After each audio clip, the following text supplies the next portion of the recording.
Hello guys, अभी हम लोग इलेक्ट्रिक चार्जेस इन फील्ड क्लास 12 फिजिक्स का जो सबसे पहला चैप्टर है अपना, उसका कुछ इंपॉर्टेंट ऑब्जेक्टिव्स यानी कि एमसीक्यूज वगैरह करने वाले हैं। और जो ये एमसीक्यूज करेंगे हम लोग, ये करेंगे एक एनसीईआरटी का एक बुक आता है एनसीईआरटी एग्जाम्पलर करके, ठीक है। शायद कुछ लोगों ने नाम सुना है, कुछ लोगों ने ऐसा भी है जिन्होंने कि नाम नहीं सुना, क्योंकि ये बुक आपको डायरेक्ट प्रिंट होकर के नहीं आती, हार्ड कॉपी नहीं आती। इसकी कॉपी आपको सिर्फ ऑनलाइन ही उपलब्ध है। आप यूट्यूब पर या फिर कहीं पर भी सर्च कर सकते हो, गूगल पर भी आप सर्च कर सकते हो, आपको मिल जाएगा ये NCERT exemplar class 12 physics PDF download. इस तरीके से आप सर्च करोगे तो आपको मिल जाएगा, या फिर आप चाहो तो हमारे वेबसाइट www.physicsbyamanwar.com वहां पर भी जाकर के आप चाहो तो इस बुक के पीडीएफ को डाउनलोड कर सकते हो। चलो ठीक है। और ये बुक चूंकि बहुत ज़्यादा इंपॉर्टेंट है, सभी बड़े बड़े यूट्यूबर या फिर हर टीचर लोग आपको सजेस्ट जरूर से जरूर करेंगे, और इसमें एमसीक्यूज क्वेश्चंस होते हैं, ठीक है। अगर वो आप बना लोगे ना तो एकदम बिल्कुल आपको किसी तरह का कहीं कोई दिक्कत होगा नहीं। तो हम लोग अभी तो सबसे पहले चैप्टर जो है उसका करेंगे, फिर अगले वीडियो में अगला चैप्टर इस तरीके से पूरा का पूरा चैप्टर्स का जो एमसीक्यूज है वो करते चले जाएंगे एनसीईआरटी एग्जाम्पलर बुक से, ठीक है। तो चलो स्टार्ट करते हैं हम लोग सॉल्यूशन, बात करते हैं पहला चैप्टर का। इसमें 13 टोटल एमसीक्यूज क्वेश्चन है जो कि बहुत ज़्यादा खास है। तो चलो ठीक है, स्टार्ट करते हैं हम लोग, देखा जाए एकदम बेहतरीन और वीवीआई क्वेश्चंस। चलो 1.1 क्वेश्चन नंबर करने वाले हैं एमसीक्यू जो है एग्जाम्पलर का, ठीक है। तो देखा जाए क्वेश्चन इसमें क्या कह रहा है, पहले उसको अच्छे तरीके से समझते हैं। इधर एक्स एक्सिस है, ये वाई एक्सिस है। साफ साफ बोला जा रहा है कि यहाँ पर एक पॉजिटिव चार्ज Q2 और यहाँ पर एक पॉजिटिव चार्ज Q3 रखा गया है, और इसी एक्स एक्सिस में एक चार्ज यहाँ पर रख दिया गया है Q1।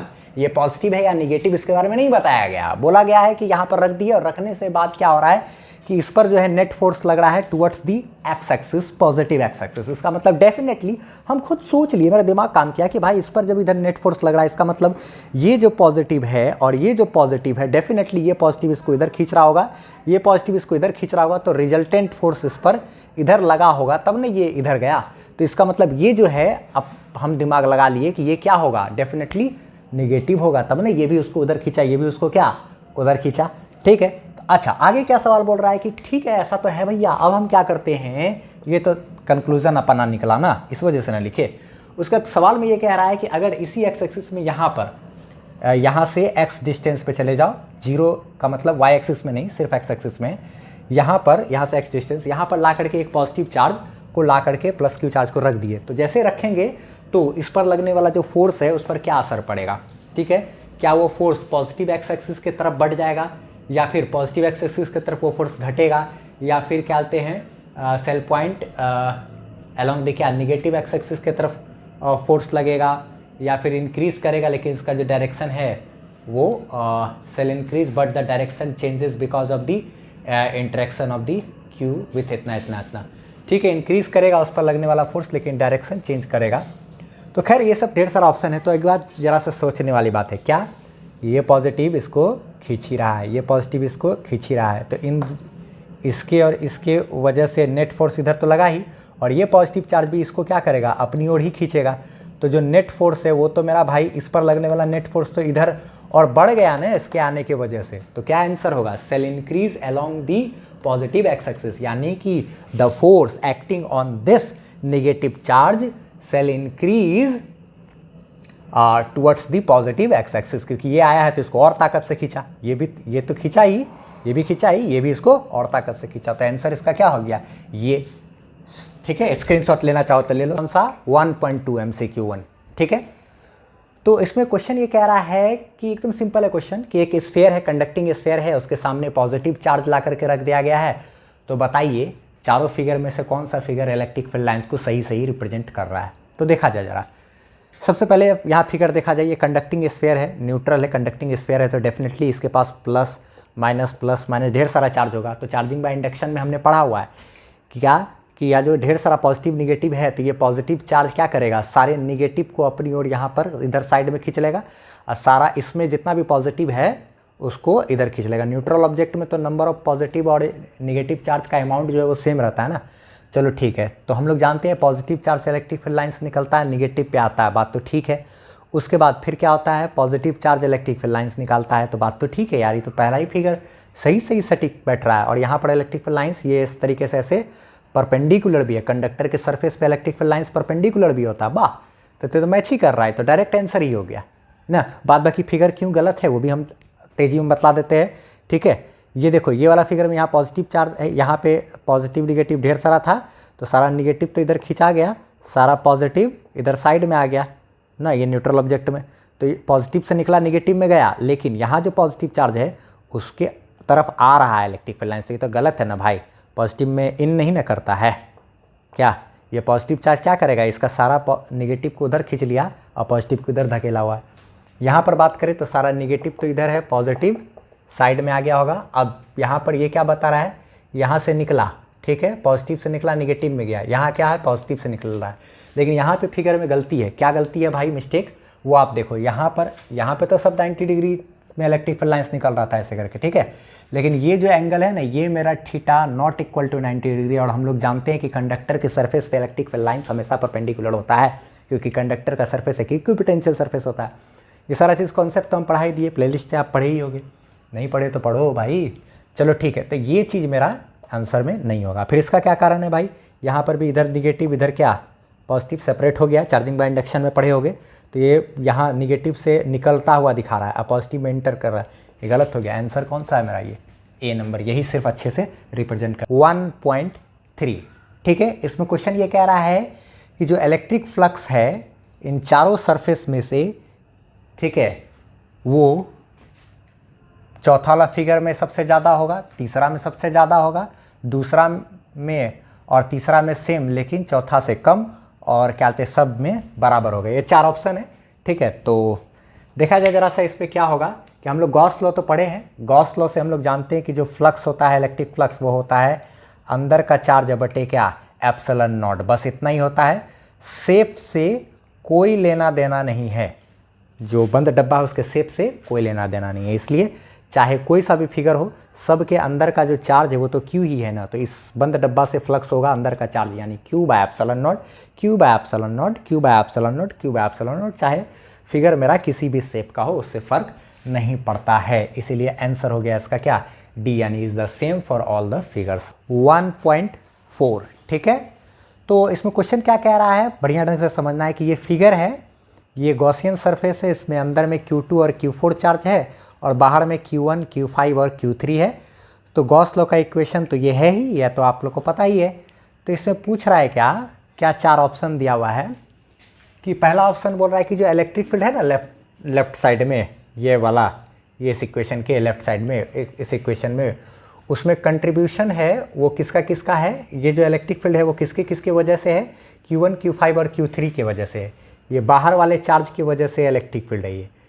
तो और जो राइट हैंड साइड में यहाँ पर जो ये जो चार्ज है ना, वो सिर्फ Q2 और Q4 की वजह से है, यानी अंदर वाले चार्ज की वजह से, यहाँ अंदर वाला जो चार्ज है ना उसको यहाँ लिखना है, और यहाँ जो इलेक्ट्रिक फील्ड है वो सिर्फ बाहर वाले चार्ज की वजह से, तो नहीं, यहाँ पे Q inside by epsilon not तो होता है, तो अंदर वाला चार्ज तो खैर ठीक है, यहाँ पे अंदर वाला चार्ज यानी Q2 को Q4 से रिलेटेड है, ये तो बात ठीक बोल रहा है। लेकिन ये जो इलेक्ट्रिक फील्ड है ना, वो सिर्फ इन तीनों की वजह से नहीं बल्कि सब चार्ज की वजह से होना चाहिए। तो पहला वाला एक कोई आंसर ये ऑप्शन गलत हो गया। आगे देखो तो electric field on the left hand side, ये जो है of the wave equation will have a contribution from all charges, और Q जो है राइट हैंड साइड का उसका Q2 और Q4 से संबंध है, यानी इलेक्ट्रिक फील्ड जो है वो सभी चार्ज के द्वारा यहाँ पर इलेक्ट्रिक फील्ड है। और हाँ, ये जो चार्ज है वो Q inside by epsilon not है। सही बात है, इस फॉर्मूला में जो इलेक्ट्रिक फील्ड होता है ना, वो इलेक्ट्रिक फील्ड सभी चार्ज की वजह से होता है, चाहे अंदर का चार्ज हो चाहे बाहर का चार्ज हो, ऐसा मैंने थ्योरी में पढ़ा चुका है, ठीक है। तो क्या कहते हैं, इलेक्ट्रिक यहाँ पर इलेक्ट्रिक फील्ड जो होगा वो अंदर वाले चार्ज की वजह से भी होगा और बाहर वाले चार्ज की वजह से, दोनों का रूल है, ठीक है। अगर आपने नहीं पढ़ा तो आप सर्च करो गॉस लॉ बाय एमन वर्ल्ड लिख करके सर्च करोगे तो मेरा थ्योरी का वीडियोज़ भी मिल जाएगा। तो सही बात है, इलेक्ट्रिक फील्ड जो लेफ्ट साइड का है वो सभी चार्ज की वजह से भी है, और जो राइट साइड में जो चार्ज है Q वो सिर्फ अंदर वाले चार्ज को रिप्रेजेंट कर रहा है, Q inside by epsilon not, electric field सब चार्ज की वजह से, ठीक है। तो ये इसका आंसर सही बात है। और आगे क्या क्या बोल रहे हैं, सब तो गलत है। इलेक्ट्रिक फील्ड जो है लेफ्ट हैंड साइड का वो above the equation will have a contribution from all charges, सही बात है, इलेक्ट्रिक फील्ड का कंट्रीब्यूशन तो है, लेकिन जो Q है राइट हैंड साइड का वो Q1, Q3 और 5 की वजह से, यानी ये जो चार्ज है ये इसकी वजह से है, तो ये सब चार्ज को यहाँ पर लिखा गया, तो नहीं भाई अंदर का चार्ज होता है ना, तो ये गलत हो गया। फिर electric field left hand side और जो चार्ज है उन सब में Q2 और Q4 का भागीदारी है, यानी Q2 और Q4 की वजह से ये चार्ज और इलेक्ट्रिक फील्ड दोनों है। नहीं, ये भी गलत बात है। इलेक्ट्रिक फील्ड तो यहाँ सभी चार्ज की वजह से है, और यहाँ जो चार्ज रखना है वो सिर्फ अंदर का चार्ज हम लोग को रखना है। ठीक है, स्क्रीनशॉट ले लो इसका। 1.5 इसमें क्वेश्चन ये कह रहा है कि ये इस तरीके से इलेक्ट्रिक फील्ड है। ठीक है, इलेक्ट्रिक फील्ड लाइन्स की मदद से दिखलाया गया है इलेक्ट्रिक फील्ड, और इसमें एक डायपोल रखा गया है। ठीक है, ये डायपोल मोमेंट इसका P है। तो बताना है कि कौन सा स्टेटमेंट जो है चारों में से सही है। तो पहला स्टेटमेंट कह रहा है क्या कि जो डायपोल है will not experience any force. तो देखा जाए, हम लोग ऐसा तो पढ़े हैं कि अगर किसी डायपोल को यूनिफॉर्म इलेक्ट्रिक फील्ड में रख दिया जाए तो उस पर किसी तरीके का फोर्स नहीं लगता है। अगर किसी डायपोल को यूनिफॉर्म इलेक्ट्रिक फील्ड में रखेंगे तब ना। भाई यहाँ पर देखो तो यहाँ पर जितना डिस्टेंस है इलेक्ट्रिक फील्ड लाइन्स के बीच का यहाँ पे, और यहाँ पे इलेक्ट्रिक फील्ड लाइन्स की दूरी तो बढ़ गई ना। इसका मतलब ये यूनिफॉर्म इलेक्ट्रिक फील्ड नहीं है, नॉन यूनिफॉर्म है। तो नॉन यूनिफॉर्म है तब तो क्या कहते हैं, हर जगह इलेक्ट्रिक फील्ड का मान सेम नहीं। यहाँ से आगे बढ़ेंगे तो इलेक्ट्रिक फील्ड का मान धीरे धीरे घटता है ना। यहाँ पर इलेक्ट्रिक फील्ड का मान ज़्यादा होगा तो यहाँ ज़्यादा फोर्स लगेगा, यहाँ कम फोर्स लगेगा। तो ज़्यादा फोर्स लगेगा उल्टा दिशा में, कम फोर्स लगेगा along the electric field. Positive charge पे अलोंग दी इलेक्ट्रिक फील्ड लगता है। तो क्या कहते हैं, ज़्यादा फोर्स इधर और कम फोर्स उधर, तो नेट फोर्स इधर लगेगा ना। है तो नेट फोर्स कुछ ना कुछ आएगा। नॉट एक्सपीरियंस एनी फोर्स वाला बात तो गलत हो गया मेरा।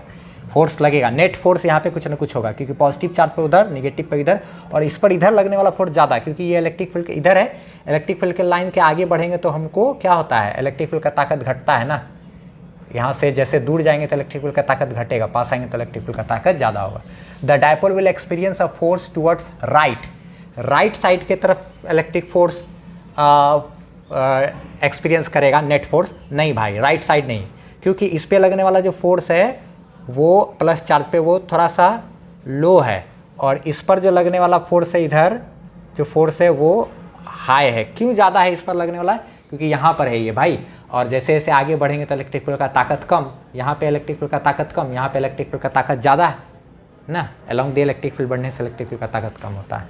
तो राइट साइड नेट फोर्स इधर नहीं लगेगा। यहाँ पर चूँकि निगेटिव चार्ज पर इलेक्ट्रिक फील्ड के उल्टा दिशा में फोर्स लगता है, तो यहाँ पे नेट फोर्स इधर जो लगेगा वो ज़्यादा होगा। तो खैर ये तो कहानी खत्म हो गया। The dipole will experience a force towards left, ये बात सही है। नेट फोर्स इधर लेफ्ट के तरफ महसूस करेगा, सही बात है। The dipole will experience a force upward, ऊपर करेगा नहीं, ये सब तो गलत बात है। हाँ, लेफ्ट साइड करेगा, क्योंकि यहाँ पर इलेक्ट्रिक फील्ड का ताकत ज़्यादा, यहाँ इलेक्ट्रिक फील्ड का ताकत कम, और यहाँ आगे बढ़ेंगे तो इलेक्ट्रिक फील्ड का ताकत और कम होगा। यहाँ ज़्यादा ताकतवर इलेक्ट्रिक फील्ड लग रहा है और निगेटिव चार्ज है तो उल्टा लगेगा फोर्स ना। ठीक है, स्क्रीनशॉट लेना हो तो ले लो। 1.6 ठीक है, इसमें क्वेश्चन क्या बोल रहा है इसको देखा जाए जरा सा। बोल रहा है क्या कि एक जो पॉइंट चार्ज है उसको रख दिया गया है d डिस्टेंस पर एक आइसोलेटेड कंडक्टिंग प्लेन से। तो बताना है कि जो फील्ड है, इलेक्ट्रिक फील्ड है P पॉइंट पर उस प्लेन के दूसरे साइड क्या होगा, किधर होगा। यानी कि क्वेश्चन ये बोल रहा है कि अगर मान लिया जाए ये एक प्लेन है, तो प्लेन इस तरीके से है पूरा ना, ऐसे करके। तो हम ये वाला व्यू दिखा रहे हैं यहाँ पर, उधर ऐसे करके प्लेन होगा, ये ऐसा होता ना, तो हम ऐसे करके दिखला रहे हैं। प्लेन के यहाँ पर एक प्लस Q चार्ज रखा गया है। तो पूछा जा रहा है कि जो इसका जो दूसरा साइड है, यानी कि यहाँ पर जो P पॉइंट है, यहाँ पर इलेक्ट्रिक फील्ड किस तरीके का होगा, ये सब ऑप्शन है। तो डायरेक्ट पहली बात तो ये समझ गए कि अगर ये आइसोलेटेड कंडक्टर है तो इस पर प्लस माइनस ढेर सारा चार्ज होगा, और यहाँ पॉजिटिव होने की वजह से इसका जितना भी निगेटिव होगा वो सब तो इस साइड सेपरेट हो चुका होगा, और जितना भी इसका पॉजिटिव होगा सारा इस साइड सेपरेट हो चुका होगा, जैसा कि चार्जिंग बाय इंडक्शन में हमने पढ़ा है। तो इलेक्ट्रिक फील्ड यहाँ से कैसे निकलेगा, इस पॉजिटिव चार्ज से बिल्कुल इस तरीके से निकलेगा कि नहीं। कंडक्टर के सरफेस पे इलेक्ट्रिक फील्ड लाइंस परपेंडिकुलर होता है, पॉजिटिव चार्ज से बाहर निकलता है, ये होगा। और यहाँ पर तो ये ऐसे इंटर करेगा, यही ना होगा कहानी। अच्छा ठीक है, तो देखते हैं क्या क्या ऑप्शन बोल रहा है। डायरेक्ट क्या बोल रहा है कि the field at a point P point पर जो है फील्ड होगा on the other side of the plane, plane के दूसरे साइड में यहाँ P पॉइंट पर जो फील्ड होगा वो क्या होगा, directed perpendicular to the plane and away from the plane. सही बात है, कंडक्टर है तो भाई उस पर परपेंडिकुलर होगा और यहाँ से अवे होगा दूसरे साइड पर, इधर इसके अदर साइड पे बोला ना। तो सही बात है, पहला तो सही है। बाकी देख लेते हैं इसे नाम मात्र के लिए। Directed perpendicular to the plane but towards the plane, तो इस पर होगा। लेकिन अब पूछ रहा है कि टुवर्ड्स इधर होगा। अरे भाई यहाँ पॉजिटिव है तो यहाँ निगेटिव, इधर क्या डेवलप होगा, पॉजिटिव। चार्जिंग बाय इंडक्शन में पड़ेगा ना भाई, तो यहाँ पॉजिटिव है तो इनवर्ट डायरेक्शन में थोड़ी होगा, पॉजिटिव से तो आउट होता है ना। तो ये कहानी ख़त्म हो गया। यहाँ directed radially away from the point charge क्या आते, अरे भाई पॉइंट चार्ज से अवे होगा और radially away from the point charge. यहाँ पर जो बनेगा वो क्या कहते हैं, जो बनेगा ऐसे ये तो परपेंडिकुलर न बनेगा। ये जो अवे है ये अवे इस पॉइंट पर परपेंडिकुलर होगा, नहीं यहाँ से परपेंडिकुलर कैसे होगा भाई, यहाँ से ये फील्ड लाइंस इस पर परपेंडिकुलर का कोई बात नहीं, किसी भी तरीके से नहीं, आउटवर्ड इनवर्ड की। ठीक है, स्क्रीनशॉट लेना चाहो तो इसका ले लो फटाफट से। MCQ 1.7 इसमें क्वेश्चन ये कह रहा है कि एक हेमीस्फीयर है जो कि यूनिफॉर्मली चार्ज है पॉजिटिवली वो भी, ठीक है, यानी कि एक ये रहा हेमीस्फीयर और ये जो है बिल्कुल क्या है, पॉजिटिवली चार्ज है। ठीक है, इसके ऊपर चार्ज है इस तरीके से। और क्या बोल रहा है कि the electric field at a point on a diameter, ये जो डायमीटर है इस पर जो है इलेक्ट्रिक फील्ड क्या होगा, from the away from the centre is directed, यानी कि यहाँ सेंटर से किधर डायरेक्टेड होगा यहाँ पर इलेक्ट्रिक फील्ड। तो देखा जाए यहाँ पर जो इधर से भी इलेक्ट्रिक फील्ड बनेगा वो तो ऐसे, इधर से भी बनेगा ऐसे, इसका नेट कंपोनेंट निकालेंगे रिजल्टेंट, ये इधर आ जाएगा नहीं, तो यानी कि और यहाँ पे भी अगर ऐसे हो रहा है इधर है, ऐसे भी लेंगे, इस टाइप का कैलकुलेशन सब तो किए हुए ही हैं, इसका रिजल्टेंट किधर आ जाएगा, इधर। अच्छा ठीक है, यहाँ पर भी है तब भी सीधा इधर, यानी कि यहाँ पर जो नेट इलेक्ट्रिक फील्ड बनेगा इस डायमीटर पर वो एकदम बिल्कुल इस पर ऐसे परपेंडिकुलर बनना चाहिए, है ना। तो ऑप्शन देखो तो आप कौन सा है कि जो बनेगा वो directed perpendicular to the diameter, सही बात है, डायमीटर पे परपेंडिकुलर होगा, है ही। Parallel to the diameter, diameter के पैरेलल थोड़ी बनेगा, गलत बात है। At an angle tilt towards the diameter, diameter से किसी एक खास एंगल पे बनेगा, नहीं नहीं नहीं, ऐसा कुछ नहीं है। At an angle tilt away from the, ये सब कुछ भी नहीं, सिर्फ क्या, परपेंडिकुलर टू दी डायमीटर। अभी हम लोग NCERT एग्जाम्पलर क्लास 12 फिजिक्स का करने वाले हैं, MCQ 2 का क्वेश्चन नंबर 1.8 करने वाले हैं। ठीक है, ये जो है इसमें more than one correct answer होगा। ठीक है, तो देखा जाए, बात करते हैं हम लोग। क्वेश्चन ये कह रहा है कि ये जो इक्वेशन है गॉस लॉ का ओवर दी सरफेस, तो इतना बराबर क्या है, 0 है। इसका मतलब तुरंत समझिए, तो बताना है कि इन चारों ऑप्शन में से कौन सा सही है। तो इसको देखते ही समझ गए कि हो सकता है इधर का जो ये क्या फार्मूला होता है, Q inside by epsilon not, यानी कि अंदर का चार्ज 0 होगा, यानी कि बंद डब्बा से जो टोटल फ्लक्स का मान होगा वो क्या होगा, 0, यानी कि बंद डब्बा में जितना फ्लक्स आ रहा होगा उससे उतना बाहर निकल रहा होगा। नेट फ्लक्स का मान कुछ भी हो सकता है, 0 हो सकता है, या डब्बा के अंदर में चार्ज नहीं। देखते हैं ऑप्शन में क्या क्या बोल रहा है कि the electric field inside the surface and on it is 0। नहीं, इलेक्ट्रिक फील्ड का मान 0 होगा अगर इधर फ्लक्स जो है इधर का पोर्शन 0 हो गया, यानी Q inside by epsilon not. आखिर ये फॉर्मूला तो आखिर यही ना होता है, E.ds बोलो या फिर इंटीग्रेशन E.dA बोलो, बराबर क्या, Q inside by epsilon not, यही ना, बंद डब्बा अंदर का चार्ज बटे क्या, बटे क्या एप्सिलॉन नॉट। तो यहाँ पर क्या इलेक्ट्रिक फील्ड बोल रहा है क्या कि जो इनसाइड दी सरफेस है, सरफेस के अंदर में इलेक्ट्रिक फील्ड 0 होगा, ये ऐसा कोई बात नहीं हुआ। अगर इधर आकर टर्म 0 है तो ज़रूरी नहीं कि इलेक्ट्रिक फील्ड भी 0 हो जाए। ठीक है, हो सकता है कि यहाँ पर भी चार्ज हो, जितना प्लस चार्ज हो, ऐसा भी तो हो सकता है जितना प्लस चार्ज है उतना ही माइनस चार्ज है। ठीक है, और क्या कहते हैं यहाँ पे है, इस पॉइंट पर अगर तुम देखो तो इस पॉजिटिव चार्ज की वजह से अलग इलेक्ट्रिक फील्ड, निगेटिव चार्ज की वजह से अलग इलेक्ट्रिक फील्ड, क्योंकि यहाँ से यहाँ तक की दूरी अलग है, यहाँ से यहाँ तक की दूरी अलग है, तो नेट इलेक्ट्रिक फील्ड तो इस पॉइंट पे कैंसिल होगा नहीं, कुछ ना कुछ आएगा। लेकिन अगर फ्लक्स की बात करें तो प्लस चार्ज और माइनस चार्ज मिला करके नेट इनसाइड का चार्ज हो गया 0 बटे एप्सिलॉन नॉट। फ्लक्स 0 है लेकिन अंदर में भी इलेक्ट्रिक फील्ड तो है, इसलिए ये वाला सिचुएशन गलत हो गया यहाँ पर भाई, कि अंदर में इलेक्ट्रिक फील्ड 0 होगा, ऐसा इसको देख के नहीं बोल सकते। फिर आगे बोल रहा है कि the electric field inside this surface necessarily uniform, अंदर में क्या कहते हैं जो इलेक्ट्रिक फील्ड होगा वो डेफिनेटली यूनिफॉर्म होगा, एक कोई इसका गारंटी नहीं है। ठीक है, इसका कोई गारंटी नहीं है, एकदम हुबे करेगा यूनिफॉर्म नहीं हुई, कोई ज़रूरी नहीं है। देखो आप, अलग अलग भी हो सकता है, फ्लक्स अभी भी 0 होगा, इधर का Q इनसाइड लिखेंगे तो अभी भी 0 लिखेंगे, प्लस की माने उसको मिला करके हर जगह इलेक्ट्रिक फील्ड यूनिफॉर्म जैसा तो सवाल पैदा नहीं होता। फिर आगे बोला जाए the number of flux lines entering the surface must be equal to the number of flux lines leaving it, यानी कि जितना इलेक्ट्रिक फील्ड लाइन्स जो है इसमें आ रहा है, ठीक है, अगर 5 गो इलेक्ट्रिक फील्ड लाइन्स आ रहा है, 4 5 आ रहा है, तो 5 ही इलेक्ट्रिक फील्ड लाइन्स इससे बाहर भी जा रहा है। ठीक है, तो सही बात है, तब ना नेट फ्लक्स क्या हो जाएगा, 0, यानी इधर से आने वाला फ्लक्स और जाने वाला फ्लक्स मिला करके नेट फ्लक्स क्या हो गया, 0। हाँ, ये संभव है। हम लोग एक बात जानते हैं कि फ्लक्स का मान 0 तब भी होता है जब किसी बंद डब्बा को क्या कहते हैं electric field lines double cross करे, यानी कि जितना इंटर कर रहा हो उतना ही इलेक्ट्रिक फील्ड लाइन्स बाहर जा रहा हो। फ्लक्स लाइंस का मतलब यही है, जब भी डबल क्रॉस करता है तब भी फ्लक्स 0 होता है, जैसा कि हम लोग थ्योरी वगैरह में पढ़ चुके हैं। ठीक है, आगे बात करते हैं कि क्या बोलते हैं, all charges must necessarily B outside the surface.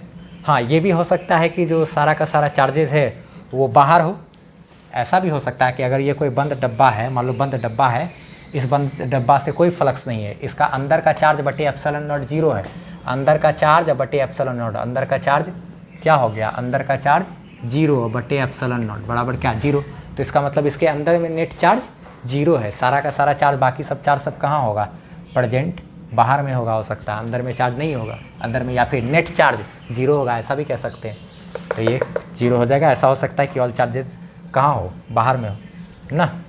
ठीक है, स्क्रीनशॉट ले लो इसका। अभी हम लोग एनसीईआरटी एग्जाम्पलर MCQ 2 का करने वाले हैं, क्वेश्चन नंबर 1 इसमें क्वेश्चन ये कह रहा है कि जो इलेक्ट्रिक फील्ड लाइन से किसी पॉइंट पर क्या वो हमेशा कंटिन्यूअस होता है, क्या इलेक्ट्रिक फील्ड लाइन हमेशा ऐसे कंटिन्यूअस ही होता है।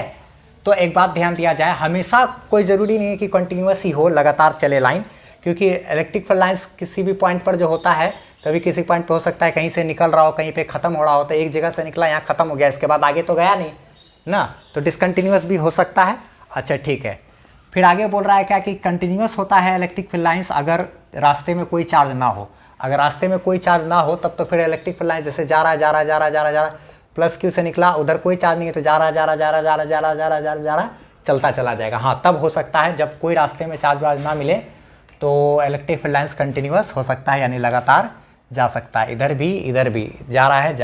ठीक है, बहुत दूर में उधर भी चार्ज होगा, इधर भी चार्ज होगा, तो वहाँ से वहाँ तक जा रहा है, बीच में रास्ते में कोई और चीज़ नहीं है, तो ये कंटिन्यूअसली चलता है। ठीक, इसमें मोर देन 1 करेक्ट आंसर है, सही।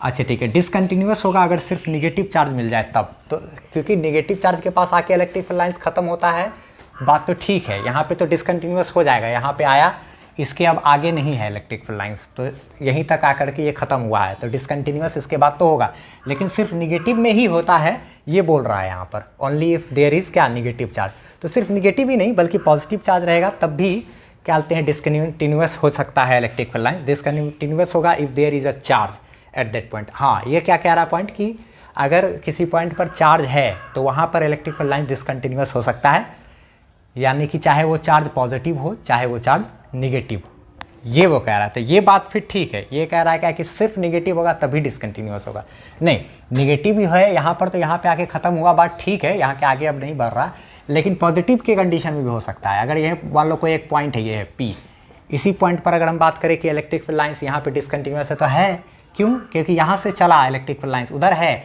लेकिन इसके इधर नहीं है इलेक्ट्रिक फील्ड लाइन्स, तो इसके इस तरफ तो नहीं है इलेक्ट्रिक फील्ड लाइन्स, इसके उधर गया तो उधर है, लेकिन यहाँ इस पॉइंट के बाद इधर देखो अगर, तो इधर कंटिन्यू नहीं ना कर रहा है इलेक्ट्रिक फील्ड लाइन्स, इधर नहीं बल्कि क्या सिर्फ उधर। तो पॉजिटिव चार्ज से तो चूंकि शुरू ही हुआ है, तो यहाँ पर से क्या इसके इधर तो कंटिन्यूअसली नहीं चल रहा ना, उधर चल रहा है, तो कह सकते हैं कि पॉजिटिव चार्ज रहे चाहे क्या निगेटिव चार्ज रहे, तो दोनों ही कंडीशन में अगर किसी पॉइंट पर अगर ऐसा रहे तो वहाँ पर जा कर के इलेक्ट्रिक फील्ड लाइन्स या तो ख़त्म हो जाएगा या तो वहाँ से शुरू होगा इलेक्ट्रिक फील्ड लाइन्स। ठीक है, तो बीच में अगर रास्ते में कोई भी चार्ज अगर हो तो चार्ज के पास इलेक्ट्रिक फील्ड लाइन्स खत्म हो जाता है। ठीक है, डिसकंटिन्यूअस हो जाता है इलेक्ट्रिक फील्ड लाइन्स। हाँ, सिर्फ निगेटिव में ही डिसकंटिन्यूअस नहीं होता, बल्कि चाहे किसी भी तरह का चार्ज हो इलेक्ट्रिक फील्ड लाइन्स डिसकंटिन्यूअस होता है। और अगर क्या बोलते हैं कोई चार्ज प्रेजेंट ना हो तो कंटिन्यूअस चलेगा इलेक्ट्रिक फील्ड लाइन। सीधा एक बात ध्यान में रखना कि अगर रास्ते में कोई चार्ज होगा तो इलेक्ट्रिक फील्ड लाइन्स वहाँ पे डिसकंटिन्यूअस हो जाएगा, अगर रास्ते में कोई चार्ज प्रेजेंट नहीं है तो इलेक्ट्रिक फील्ड लाइन्स एकदम कंटिन्यूअसली चलता रहता है। तो ये कॉन्सेप्ट आपको ध्यान में रखना है। ठीक है, अभी हम लोग एनसीईआरटी एग्जाम्पलर का करने वाले हैं, क्वेश्चन नंबर 1.10 यानी कि MCQ 2 है, इसमें मोर देन 1 करेक्ट आंसर होगा। ठीक है, तो देखा जाए क्वेश्चन ये बोल रहा है कि अगर सिर्फ जो है सिर्फ एक तरह का चार्ज होता है यूनिवर्स में, अभी तो चूंकि 2 तरह का चार्ज है ना, प्लस क्यू और माइनस क्यू, सिर्फ एक ही तरह का चार्ज अगर होता तो बताना है कि कौन सा स्टेटमेंट उस कंडीशन में सही होता।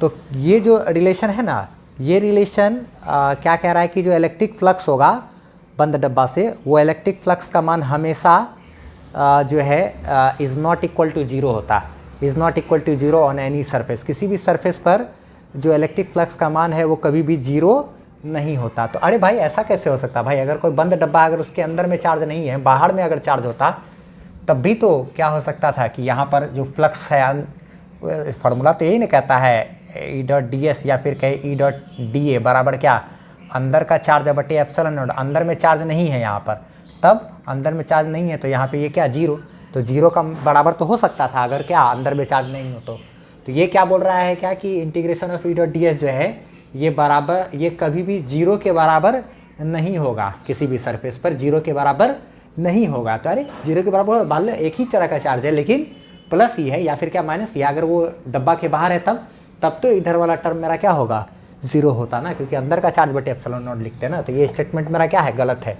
फिर इसमें बात करें अगर तो यहाँ पर क्या इतना बराबर जीरो होगा यदि क्या हो, चार्ज जो हो सरफेस के बाहर हो। हाँ, सरफेस के बाहर अगर चार्ज रहेगा तो इतना बराबर जीरो लिख सकते हैं, क्योंकि इतना बराबर क्या इधर फार्मूला आता है अंदर का चार्ज बटे एप्सिलॉन नॉट। अगर सरफेस के बाहर में है चार्ज यानी अंदर का में चार्ज नहीं है तो हम लोग क्या बोलेंगे, यहाँ पे ये क्यू इनसाइड क्या हो जाएगा, जीरो, तो इधर का टर्म जीरो। तो ये वाला स्टेटमेंट मेरा सही है। ये चूंकि MCQ 2 है तो इसमें more than one correct answer होगा, ठीक है। बोर्ड एग्जाम में मोर देन वन करेक्ट वाला नहीं पूछता है, बोर्ड एग्जाम में सिर्फ सिंगल करेक्ट वाला पूछता है। तो लेकिन फिर भी ये कर लेने से थोड़ा परफेक्टनेस तो आ जाएगा आदमी में, क्या।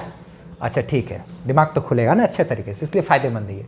चलो आगे बात करते हैं। सी नंबर में बोल रहा है क्या कि integration of E dot D S जो है कुड नॉट बी डिफाइन, ये इसको डिफाइन नहीं किया जा सकता। अरे भाई इसको क्यों नहीं डिफाइन किया जा सकता है, हाँ, क्योंकि ये तो बराबर होता है सिर्फ अंदर का चार्ज बटे एप्सिलॉन। अंदर में चार्ज है कि नहीं है बस इसी से लेना देना है ना, क्या। हमको थोड़ी ये मालूम कि ये चार्ज वो चार्ज उल्टा दोनों दो चार्ज की ज़रूरत है, ऐसा नहीं है। दोनों नेचर के चार्ज की ज़रूरत है, ऐसा नहीं है। ये बराबर क्या होता है, सिर्फ अंदर का चार्ज बटे एप्सिलॉन नॉट, यही तो अंदर में चाहे होगा तो डिफाइन है ही। ये नहीं डिफाइन किया जा सकता है, गलत बात हो गया। ये फिर बचा तो ऐसे भी हम लोग सही कर सकते हैं क्योंकि दो आंसर सही होना है। तो खैर ठीक है, फिर भी आगे बात करते हैं, लगाना नहीं चाहिए कहीं गलत तो खैर ठीक है। Integration of E dot D S बराबर क्यू बाय एप्सिलॉन नॉट होगा अगर चार्ज जो है क्यू मैग्नीट्यूड वाला वो जो है कहाँ हो भाई, इनसाइड दी सरफेस, सरफेस के अंदर में अगर चार्ज है, सरफेस के अंदर में अगर चार्ज है तो आप क्यू बाय एप्सिलॉन नॉट लिख सकते हो। हाँ तो ये बात ठीक है, सही बात है। ये स्क्रीनशॉट ले लो इसका, एक बार और जान लो इसमें।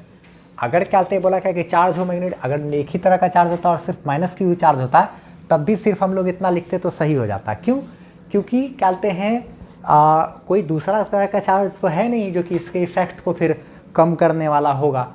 हाँ, कोई तो दूसरा चार्ज नहीं, तो सिर्फ चाहते तो ऐसा भी लिख देते ना तो भी सही हो जाता, ठीक है।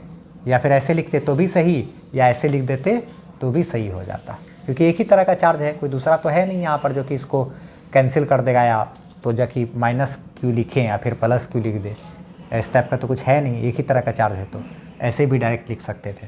तो खैर ये इतना हो बराबर ये इतना हो सकता है। अगर यहाँ पर ये क्या है अंदर का चार्ज, तो अंदर का चार्ज बटे एप्सिलॉन, ये फार्मूला वैलिड है, यानी ये भी सही है। स्क्रीनशॉट ले लो इसका, ठीक है। क्वेश्चन नंबर 1.11 क्लास 12 फिजिक्स पहला चैप्टर का MCQ 2 है, इसलिए इसमें more than one correct answer जो है वो सही होगा। तो एक बात देखा जाए क्या क्वेश्चन बोल रहा है कि कंसीडर कीजिए एक ऐसा रीजन जिसके अंदर जो है ढेर सारा टाइप का चार्ज है, और जिसमें ढेर सारा टाइप का चार्ज है और जो टोटल चार्ज है ना वो ज़ीरो है। तो उसके बाहर वाले पॉइंट के लिए इस चारों में से कौन सा स्टेटमेंट सही होगा। तो देखा जाए जरा से, यानी कि अंदर में ढेर सारा चार्ज है, minus Q minus Q minus Q plus Q plus Q plus Q minus Q plus Q, लेकिन सब मिलाकर के नेट जो चार्ज है वो क्या है, ज़ीरो है। तो बाहर वाले पॉइंट के लिए क्या इस चारों में से सिचुएशन होगा। तो देखा जाए जरा सा, सबसे पहली बात कि इलेक्ट्रिक फील्ड बाहर में ज़ीरो होगा ये कहना है, तो ये तो गलत बात है। हो सकता है क्योंकि इन सब चार्ज से जो दूरी है और इन सब से चार्ज से जो दूरी है वो अलग अलग है, तो इसके वजह से जो यहाँ पर होगा और इसके वजह से जो होगा यहाँ पे वो दोनों तो अलग अलग होगा ना, इसकी वजह से ज़्यादा होगा, इसकी वजह से कम, तो नेट कुछ ना कुछ आ जाएगा। उसी तरह से सब के लिए तो नेट इलेक्ट्रिक फील्ड कुछ ना कुछ आएगा डेफिनेटली। यहाँ पे ये नहीं कह सकते कि नेट इलेक्ट्रिक फील्ड भी एकदम जीरो ही होगा गारंटेड, ऐसा नहीं कह सकते। ऐसा वाला गारंटी नहीं है कि यहाँ पे जीरो हो जाए, एकदम कन्फर्म नहीं कह सकते। आगे का फिर क्या कहते हैं, आगे क्या बोल रहा है कि the electric field is due to the dipole moment of the charge distribution only, यानी कि जो इसके ऊपर जो ये जो बटा हुआ है ना, क्या कहते हैं जो इलेक्ट्रिक फील्ड होगा यहाँ पर वो होगा इसके ऊपर जितना भी डायपोल के ये सब चीज़ जो सरफेस है इसके ऊपर जो भी चार्ज डिस्ट्रीब्यूशन है, यानी कि चार्ज बटा हुआ है उसका जो डायपोल मोमेंट निकालेंगे। जैसे कि इस तरीके से अगर मान लिया जाए यहाँ पे एक चार्ज है और यहाँ पे चार्ज है, ठीक है, तो इसका एक डायपोल मोमेंट निकाला जा सकता है। Dipole moment of distributed charge system by manual लिख करके सर्च करोगे तो मेरा वीडियो भी मिल जाएगा, मैंने थ्योरी इस पर पढ़ाया हुआ है, ठीक है। Dipole moment of distributed charge system by manual, ठीक है। लिख करके सर्च करोगे तो मिलेगा। तो ऐसा जो सिस्टम रहेगा, यानी कि जो चार्ज इसके ऊपर डिस्ट्रीब्यूटेड है, बटा हुआ है, सिर्फ उसी की वजह से इलेक्ट्रिक फील्ड होगा यहाँ पे, ये बोल रहा है कि ठीक है the electric field is due to the dipole moment of the charge distribution only. नहीं, जो कि चार्ज इस पर बटा हुआ है सिर्फ उसी की वजह से होगा, नहीं, अंदर में जो चार्ज है उसके वजह से भी होगा। इसीलिए ये वाला भी कहानी को ख़त्म करेंगे। यहाँ पर ये दो ऑप्शन है, जो बाकी बचा तो डायरेक्ट भी टिक आउट कर सकते हो, लेकिन फिर भी आप समझ लो कि क्या बोल रहा है कि जो द डोमिनेंट इलेक्ट्रिक फील्ड जो होगा वो होगा 1/r³ में for the large distance r, where r is the distance from a region from origin in this region, यानी कि इन सब का जो रीजन ऑरिजिन है यहाँ से r डिस्टेंस पर, अगर यहाँ पर जो पॉइंट है वहाँ पर जो इलेक्ट्रिक फील्ड आएगा ना वो 1/r³ के प्रोपोर्शनल होगा। ये प्रोपोर्शनल वर्ड सही से लिखना चाहिए था इसको, तो ये इसके प्रोपोर्शनल होगा, यही बात कहना चाह रहा है। जैसे कि ये सारा का सारा निगेटिव चार्ज है, तो सारा का सारा निगेटिव चार्ज का सेंटर मान लो एक जगह, ठीक, सारा का पॉजिटिव चार्ज का सेंटर क्या है, एक जगह है। तो बहुत ज़्यादा दूर पे जाएंगे तो ये निगेटिव चार्ज एक जैसा सिमटा हुआ, पॉजिटिव चार्ज एक तरफ सिमटा हुआ ना होगा ना, क्योंकि सारा पॉजिटिव, ठीक है, ये सारा निगेटिव है और सारा क्या है, पॉजिटिव है। तो एक डायपोल की तरह काम करेगा, और किसी दूरी पर, यहाँ से सेंटर से r दूरी पर अगर हम लोग इलेक्ट्रिक फील्ड वहाँ निकालेंगे तो इलेक्ट्रिक फील्ड आएगा तो क्या आएगा, एक्सियल पॉइंट होता तो क्या आता है इलेक्ट्रिक फील्ड 2pk बाय क्या r³, इक्वेटोरियल पोजीशन पे होता है तो pk/r³, यहाँ k का मान हो गया 9 × 10⁹, यानी कि 1/4πε0। तो यानी कि जो इलेक्ट्रिक फील्ड आता है r/q के इन्वर्सली प्रोपोर्शनल में होता है, बहुत ज़्यादा दूर डिस्टेंस रहता है तब ना ये वाला डिस्टेंस को नेगलेक्ट कर देते हैं एल को।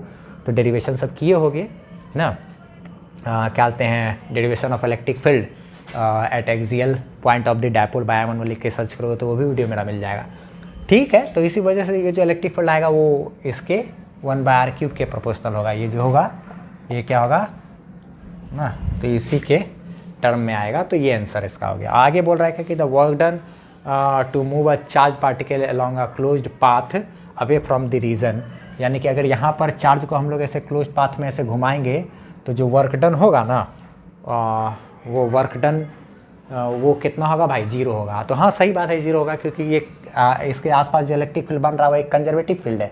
कंजर्वेटिव फील्ड में हम लोग बात कर चुके हैं कि पढ़ाई कर चुके हैं कि जानते हैं हम लोग कि कंजर्वेटिव फील्ड में अगर किसी भी चार्ज को मूव कराते हैं, चार्ज को क्या, कंजर्वेटिव फील्ड में अगर किसी भी चार्ज को राउंड ट्रिप कराएंगे तो राउंड ट्रिप में किया गया वर्क डन 0 होता है। जैसा कि आपने पढ़ा भी होगा क्लास 11th में कि work done by a conservative force in a round trip journey is 0।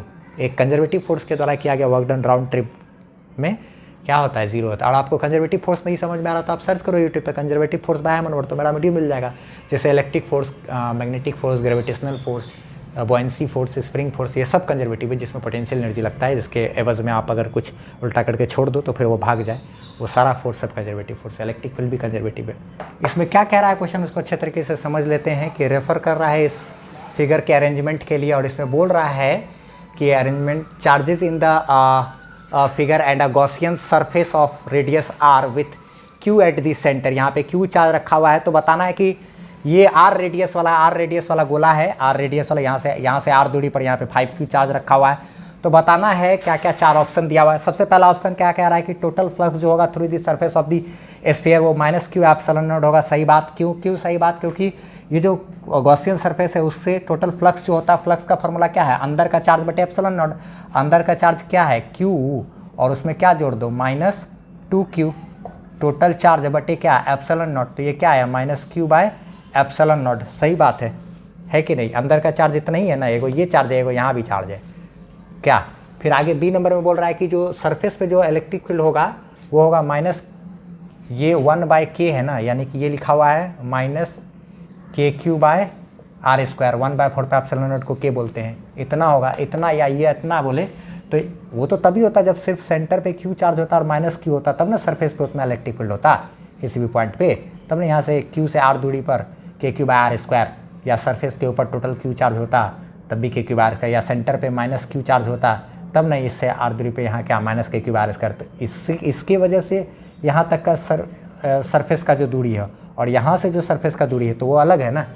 तो इसके वजह से आएगा, अगर क्या बोलते हैं kq/r², तो इसकी वजह से तो क्या होगा, -2kq/r² थोड़े ही होगा।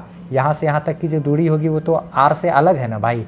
तब फिर ऐसा थोड़ी कि इसके वजह से यहाँ पे हो गया के क्यू बाय आर स्क्वायर, और इसकी वजह से यहाँ पे हो गया माइनस 2 के क्यू बाय क्या आर स्क्वायर, और क्या कहते हैं दोनों को जोड़ दिए तो माइनस के क्यू बाय क्या आर स्क्वायर। ऐसा थोड़ी है, ये वाला चार्ज भी तो कुछ असर देगा, ये भी तो देगा ना, ये भी देगा, सब मिला करके नेट उतना नहीं आएगा, ठीक है, डिफरेंट हो जाएगा।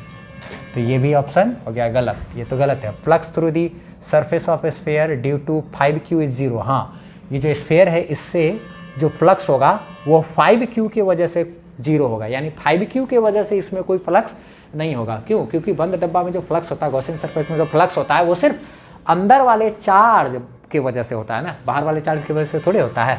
तो सही बात लिखा, flux through the surface of sphere due to 5q is 0, यानी कि 5q के कारण जो इससे फ्लक्स होगा वो 0 होगा, सिर्फ 5q के कारण ना, बाद बाकी इसके और इसके कारण तो फ्लक्स है, जो कि नेट फ्लक्स इतना निकाल चुके हैं। तो ये सही बात है, इसके वजह से इसमें कोई फ्लक्स नहीं होगा, 0 होगा।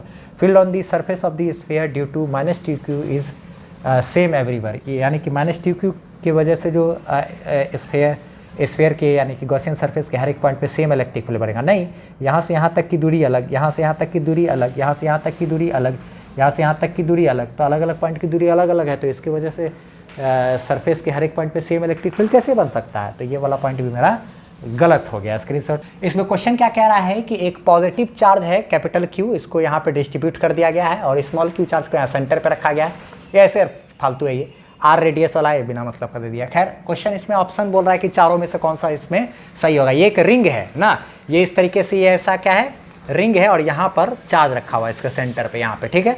तो क्या बोल रहा है, ये पॉजिटिव है, बोल रहा है कि अगर जो है चार्ज, ये जो अंदर में रखा हुआ है चार्ज, ये चार्ज 0 से बड़ा है, 0 से बड़ा यानी कि पॉजिटिव है। अगर यहाँ पे रखा हुआ चार्ज पॉजिटिव है, ठीक है, इसके सब तरफ इधर तो क्या है भाई, positive positive positive positive positive charge फैला हुआ है ना। यहाँ पे अगर ये चार्ज पॉजिटिव है यानी 0 से बड़ा है, तो and is displaced away from the centre in the plane of the ring, it will be pushed back towards the centre. यानी कि अगर बोला जा रहा है कि इस यहाँ पे जो पॉजिटिव चार्ज है इसको अगर इधर हम लोग खिसकाते हैं और छोड़ेंगे तो फिर से वापस ये यहाँ पहुँच जाएगा, यानी कि सही बात है, तो होगा ही। क्यों होगा ऐसा? क्योंकि अगर ये पॉजिटिव चार्ज है, ग्रेटर देन 0 है, अगर हम इसको यहाँ लेकर के आ गए तो यहाँ लेकर के आ जाएंगे तो क्या हो जाएगा, यहाँ लाएंगे तो ये जो पास का चार्ज है इसको ज़बरदस्त तरीके से उधर धकेलना चाहेगा, ये वाला जो चार्ज है ये कम ताकत से इसको इधर धकेलना चाहेगा, ये वाला चार्ज कम ताकत से इसको उधर धकेलना चाहेगा, ये वाला चार्ज चूँकि पास में है तो ये ज़्यादा ताकत से इधर धकेलना चाहेगा, तो रिजल्टेंट किधर आएगा, इधर, और फिर से ये वापस सेंटर के तरफ ही धकेला जाएगा, ठीक है। तो सही बात है, अगर हम लोग पॉजिटिव चार्ज ग्रेटर देन 0 को अगर डिस्प्लेस करते हैं तो रिंग में, तो इट विल बी क्या, pushed back towards the centre. इसको इधर लेके जाते हैं तो फिर से वापस ये इधर आ जाएगा, क्योंकि ये कम ताकत से उधर धकेलेगा, ये पास होने के कारण ज़्यादा ताकत से इसको इधर ये करेगा। तो ये ऑप्शन सही हो गया। आगे बात करें, इसमें एक से अधिक का आंसर सही है, ऑप्शन सही है, ठीक है। तो अगला क्वेश्चन ये बोल रहा है क्या, कि अगर ये जो चार्ज है ये मेरा 0 से कम है, 0 से कम होने का मतलब निगेटिव है, तो निगेटिव चार्ज है और उसको अगर डिस्प्लेस करेंगे सेंटर से in the plane of the ring, it will never return back to the centre and it will continue move till it hits the ring.